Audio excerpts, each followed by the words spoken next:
With the Pope set to visit the United States and address a joint session of Congress in September, I spoke with Professor Charles Clark at St. John's University, who has written extensively on how Pope Francis and previous popes have related to economic concerns. Many of Pope Francis' previous comments indicting capitalist systems of exploitation were given during his visits to poor communities.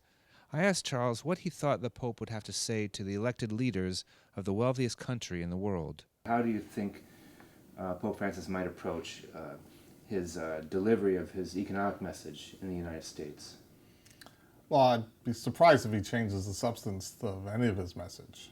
And he really can't change it. It's a consistent message for 2,000 years. I think what makes Pope Francis so popular and so effective is that he's authentic.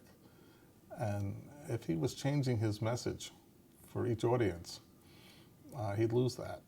The issues that he discusses, he doesn't claim to have the technical expertise, but what he wants is us to bring the values of the gospel to these issues, that there aren't any purely technical problems. These are human problems, and that we have to put the human at the center, and that our whole way of understanding and framing the question has to be from a perspective that looks at the dignity of the human person, and that allows us to maybe get over the ideological conflicts or the political conflicts, that it's not a Democratic or Republican issue. Charles said he expects Pope Francis to continue emphasizing his theme of world unity and responsibility. He says the Pope will remind Americans that issues like human trafficking are not just third world problems.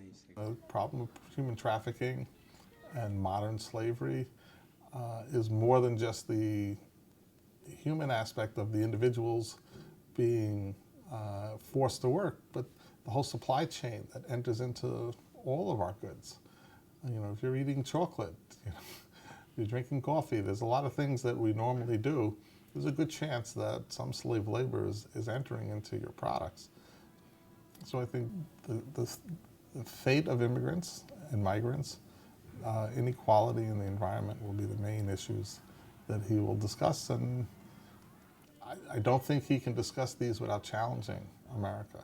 But when you're locking up children who are trying to escape the violence in El Salvador, I think at that point I wouldn't be surprised if he doesn't take a prophetic voice and really challenge America on immigration and also on the environment, because most of the pollution has been created by the rich countries.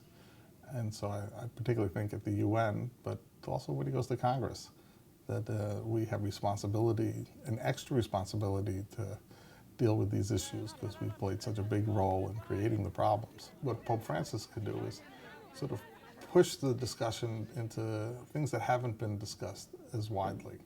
Not to provide the solution, but to sort of open up the discussion so more voices are heard. Reporting for Currents, I'm Konrad Aderer.